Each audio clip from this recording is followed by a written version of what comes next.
Hello बच्चों, आप कैसे हैं? उम्मीद है आप बहुत ही अच्छे से होंगे। आज देखिए एक नीट का क्वेश्चन जो है हम नया लेकर आपके लिए आए हैं। और वैसे इस तरह के क्वेश्चन पहले भी हम एक दो आपको करवा चुके हैं। फिर भी हमने कहा कि एक क्वेश्चन और करवा देते हैं ताकि जो है एक रिमाइंड हो जाए आपको जो है कि इस तरह के क्वेश्चन जो है कई बार पूछे जा चुके हैं। जैसे देखिए दिया है in region E equal to 2I plus 3J के प्लस 4K। एक रीजन है, इलेक्ट्रिक फील्ड का कोई क्षेत्र है, रीजन है जिसमें इलेक्ट्रिक फील्ड की वैल्यू दिया है 2I plus 3J plus 4K है। Then potential difference A 0 0 0 and B 1 to 1 will be. कह रहा है कि इन दोनों पॉइंट के बीच जो पोटेंशियल डिफरेंस होगा उसकी वैल्यू क्या होगी, जबकि इस रीजन में इलेक्ट्रिक फील्ड की वैल्यू आपको दिया है 2I प्लस 3J प्लस क्या है 4K, है कि नहीं। तो देखिए बिल्कुल सिंपल फार्मूला आपके पास है, ऑलरेडी आपने इस तरह क्वेश्चन किया है कि अगर हम लोग पोटेंशियल डिफरेंस निकाले जो है, देखिए ए और बी के बीच जो है, तो आप यहाँ आसानी से आप दिखा सकते हैं कि बी बी माइनस बी ए, क्योंकि सीधे कह रहा है कि ए और बी के बीच का पोटेंशियल क्या होगा, यानी B B minus B A बराबर हो जाएगा equal to minus E dot क्या हो जाएगा डी आर, है कि नहीं। देखिए पहले भी आप क्वेश्चन इस तरह किए जो है ई बराबर जो इलेक्ट्रिक फील्ड होता है delta we by delta R की क्या होता है बराबर होता है, जस्ट उसी पर क्या है बेस्ड है। लेकिन अगर ऐसे क्वेश्चन पूछे जाते हैं कि potential difference between two point, तो डायरेक्ट आप फार्मूला यूज करिए। अब देखिए यहाँ पर ई तो डायरेक्ट आपको वेक्टर में दे दिया है, डी आर आपको निकालना पड़ेगा। तो डी आर पहले निकाल लो, डी आर बराबर क्या हो जाएगा ओ बी माइनस ओ ए हो जाएगा। ओ बी का मतलब जो पॉइंट बी है इसका पोजीशन वेक्टर कितना हो जाएगा आई प्लस 2J प्लस के माइनस ओ ए। अब ओ ए क्या है तो सब जीरो ही है, क्योंकि 0I 0J 0K लिखने कोई मतलब नहीं है। तो आ जाएगा I प्लस 2J प्लस क्या आ जाएगा के।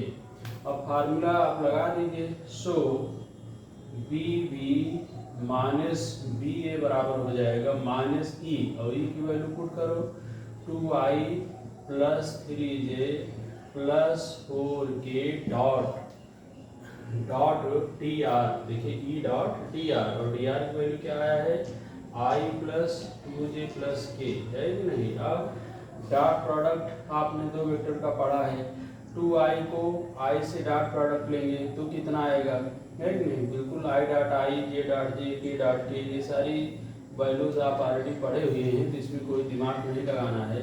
देखिए 2I डॉट I करोगे 2 आएगा, 3J डॉट 2J करोगे 6 आएगा, 4K डॉट K करोगे क्या आएगा 4 आएगा। कितना हो गया 6 4 10 2 12, तो माइनस 12 वोल्ट हो गया।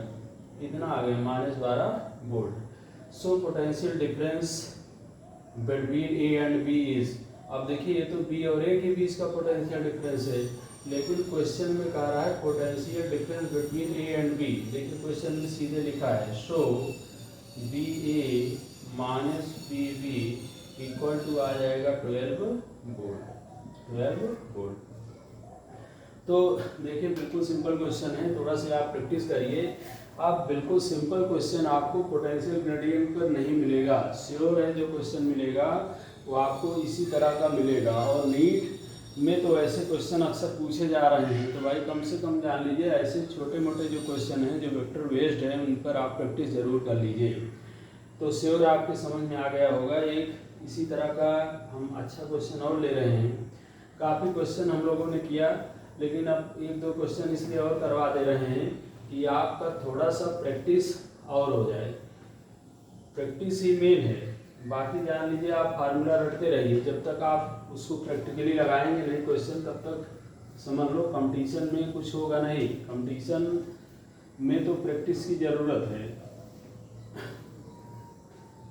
अगला क्वेश्चन देखिए दिया है फॉर द गिवन फिगर। एक देखिए इसमें फिगर दिया गया है, कह रहा है एक फिगर है जिसमें एक चार्ज Q1 दिया है, एक चार्ज Q2 है और एक चार्ज क्या है Q3 है। इसमें Q3 जो चार्ज है उसको एक पॉइंट से दूसरे पॉइंट पर ले जाया जाता है। तो कह रहा है कि ऐसी स्थिति में जो है percentage loss in the electric potential energy क्या होगी।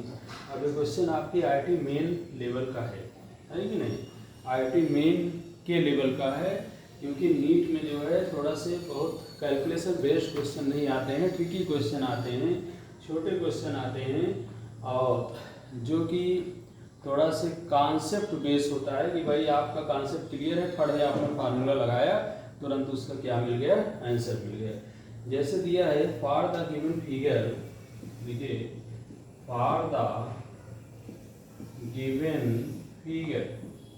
अब देखिए इलेक्ट्रोस्टैटिक्स की जर्नी लगभग समाप्त होने वाली है। इसमें इलेक्ट्रिक फील्ड हम लोगों ने और इलेक्ट्रिक चार्ज के मैक्सिमम क्वेश्चन किया, हम लोगों ने पोटेंशियल को किया, जो है इलेक्ट्रिक फील्ड को किया। अभी इलेक्ट्रोस्टैटिक्स में कैपेसिटेंस यानी कैपेसिटर बेस्ड क्वेश्चन हम लोगों ने नहीं किया है। तो एनसीईआरटी में जो कैपेसिटर पर बेस्ड जो फार्मूले हैं उसको आप थोड़ा से आप रिवाइज करिए। हम एक दिन में तो आपका जो है पूरा कैपेसिटर रिवाइज करेंगे और अगले दिन से जो है उस पर बेस्ड क्वेश्चन कराएंगे, तो हमारा जो इलेक्ट्रोस्टैटिक है वो कंप्लीट हो जाएगा, जिसमें कम से कम 3 से 4 क्वेश्चन पूछा जा रहा है। तो फॉर द गिवन फिगर, देखिए for the given figure charge Q1, charge for the given figure charge Q1 is equal to 2 × 10⁻⁸ coulomb, 2 × 10⁻⁸ coulomb, and Q2 बराबर, एंड Q2 इसमें एक और चार्ज है दिया है -0.4 × 10⁻⁸ coulomb. Charge Q3, charge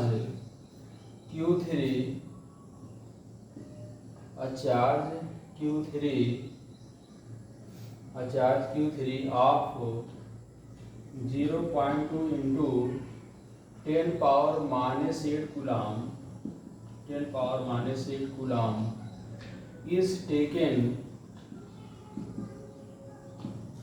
is taken along arc of circle,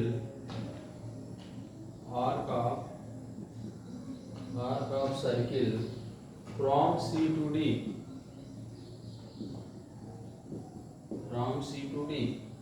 then potential energy PE लिख दे रहे हैं, then potential energy of charge, Q3 is decreased by percentage, करा परसेंटेज में देखिए निकालना है। इसका फिगर पहले आप समझिए, जो फिगर बनाया है ऐसे बनाया है, देखिए एक ट्रायंगल टाइप का दिया है, जिसमें ये बताया गया है 80 सेंटीमीटर, ये देखिए 80 सेंटीमीटर, ये दिया है 60 सेंटीमीटर। यहाँ पर देखिए A लिखा है, यहाँ पर देखिए B लिखा है, और फिगर में देखिए क्या लिखा है, C लिखा है, और बताया है यहाँ पर चार्ज Q1 है, B पर जो चार्ज क्या है Q2 है, और Q3।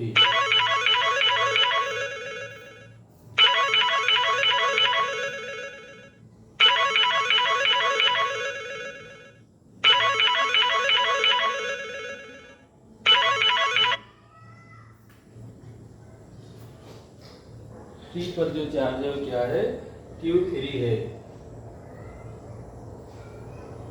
ठीक है। और चार्ज यहाँ पर Q3 जो है उसको C से D पर ले जाते हैं, ये देखिए 100 सेंटीमीटर है, C से D पर ऐसे ले जाते हैं, C से D पर इसको कह रहे हैं कि C से कहाँ ले जा रहे हैं, D पर, C से D आर्क। इसमें कह रहा है कि बताओ जो है अगर चार्ज को C से D पर ले जाएं तो कह रहा है कि जो पोटेंशियल एनर्जी आप Q3 है, Q3 की जो पोटेंशियल एनर्जी है वो कितना डिक्रीज हो जाएगी, कितना परसेंटेज डिक्रीज हो जाएगी, ये हमारा क्वेश्चन है। तो तो देखिए एक चीज़ तो क्लियर है, आप देख सकते हैं कि हमारा AC अगर 80 है तो हमारा AD भी 80 होगा, 80 सेंटीमीटर होगा, क्योंकि हमारा AC जो है वो AD के क्या है, बराबर है। तो यहाँ पर जो हमारा BD होगा वो 20 सेंटीमीटर हो जाएगा। BD कितना हो जाएगा, 20 सेंटीमीटर। तो अब देखिए इस क्वेश्चन में कोई दम नहीं है। आइए हम लोग देखते हैं कि अगर चार्ज Q3 जो है पॉइंट C पर है, इसकी टोटल जो पोटेंशियल एनर्जी कितनी होगी। Q3 की potential energy at the C क्या होगी। देखिए फार्मूला आपके पास है, U बराबर K Q1 Q2 बाई क्या होता है, R होता है। लेकिन अब यहाँ पर Q3 अगर चार्ज C पर है तो यहाँ पर जो पोटेंशियल एनर्जी होगा इसका वो Q1 और Q2 दोनों चार्ज के कारण होगा। और आपको पता है कि वो हम निकाल कर क्या करते हैं, ऐड कर लेते हैं, है कि नहीं। तो देखिए पोटेंशियल एनर्जी ऑफ Q3 और C, potential energy of Q3 और C।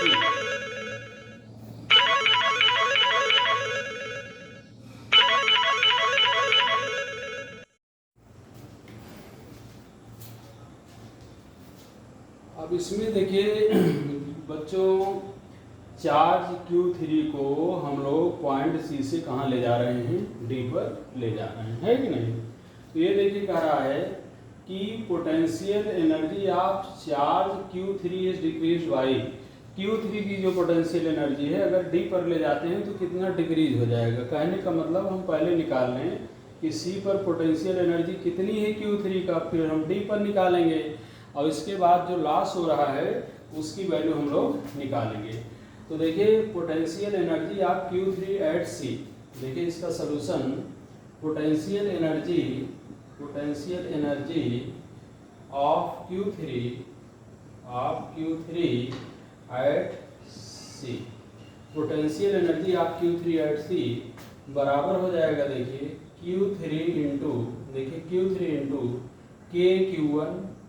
K Q1 divided by R। देखिए कितना है, R देखिए आपका है 80 सेंटीमीटर, 80 सेंटीमीटर का मतलब 0.80 मीटर, है कि नहीं, plus K Q2 divided by 1 metre. देखिए ये दूरी जो है 1 मीटर है, 100 सेंटीमीटर है। CB जो है 100 सेंटीमीटर का मतलब कितना हो गया, ये आपका हो गया 1 मीटर। कहने का मतलब है कि Q3 जब C पर था तो उसकी जो पोटेंशियल एनर्जी है उसकी वैल्यू देखिए इतनी होगी। अब इसके बाद देखिए हम लोग निकालेंगे, अब Q3 और K1 K2 की वैल्यू पुट करेंगे तो ये वैल्यू हम लोग जो है सॉल्व कर लेंगे।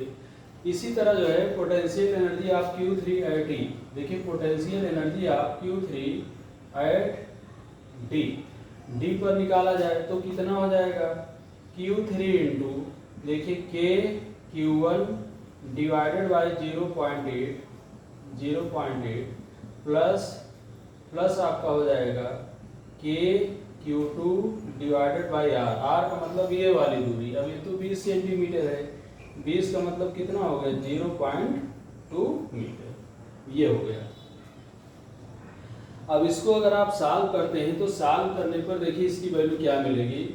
सॉल्व करने पर जो है पोटेंशियल एनर्जी एट C, देखिए at C, potential energy at C अगर हम लोग निकालते हैं, इसको सॉल्व करते हैं K Q1 Q2 की वैल्यू पुट करके, तो देखिए आएगा 3.78 इंटू 10⁻⁻7 जूल आ जाएगा। और अगर हम D पर निकालते हैं, पोटेंशियल एनर्जी एट D पर निकालते हैं तो D पर देखिए इसकी वैल्यू कितनी हो जाएगी, 0.9 इंटू आ जाएगा 10⁻⁷ जूल, इतना देखिए आ जाएगा। C पर पोटेंशियल एनर्जी इतना हो गया, D पर इतना हो गया। तो अब ये देखिए पोटेंशियल एनर्जी में लॉस हो रहा है क्योंकि C पर 3.78 है और D पर 0. कितना है, 9 है। कारण कितना लॉस हो रहा है यही परसेंटेज में आपको बताना है। So percentage loss in potential energy, potential energy में जो परसेंटेज लॉस है उसकी वैल्यू हो जाएगी, देखिए माइनस करोगे 3.78 में से 0.2 को जब माइनस करोगे तो देखिए इसकी वैल्यू कितनी आ जा रही है, आ जा रही 8 यानी 2.88। तो 2.88 डिवाइडेड बाई देखिए आ गया, इनिशियल कितना है 3.78। 10 पावर को हम नहीं लिख रहे हैं क्योंकि 10 पावर तो आपका कैंसिल हो जाएगा। देखिए आप चाहे लिखिए दो 10⁻⁷ डिवाइडेड बाई 10⁻⁷ और इनटू कितना हो जाएगा 100, क्योंकि ये परसेंटेज पूछ रहा है। इससे क्या होगा, कैंसिल हो गया। इसको आप सॉल्व करेंगे तो लगभग जो है 76% आ जा रहा है, लगभग 76% इसकी वैल्यू आ जा रही है। तो बहुत ही अच्छा क्वेश्चन है। अब जो है इसको फिर से आप जो है एक बार देखिए कि कोई चार्ज Q3 है, सी पर है और ये एक राइट एंगल ट्रायंगल ABC के कॉर्नर पर रखा गया है। अब वो क्या रहा है कि चार्ज Q3 को हम C से जो है D पर ले जा रहे हैं, एक आर्क के थ्रू ले जा रहे हैं, जो ये सर्किल बनाएगा उस सर्किल का जो आर्क CD है उसके थ्रू ले जा रहे हैं। तो कह रहा है कि अगर Q3 को C से हम D पर ले जाते हैं तो पोटेंशियल एनर्जी में कितना लॉस होगा। तो सिंपल चीज पहले देख लो कि जब Q3 C पर था तो उसकी पोटेंशियल एनर्जी कितनी है। ये देखिए हमने निकाला Q3 into KQ1 divided by R, यानी ये 80 सेंटीमीटर प्लस Q2 के कारण जो एनर्जी है KQ2/1, ये हो गया। पोटेंशियल एनर्जी एट D पर अगर ले जाएंगे तो इसकी वैल्यू कितना हो गया, ये देखिए इतना हो गया। तो पोटेंशियल एनर्जी एट C इतना सॉल्व करो, Q1 Q2 और Q की वैल्यू आपको पता है 9 × 10⁻⁹ होता है, तो वैल्यू उठाकर पुट कर दीजिए।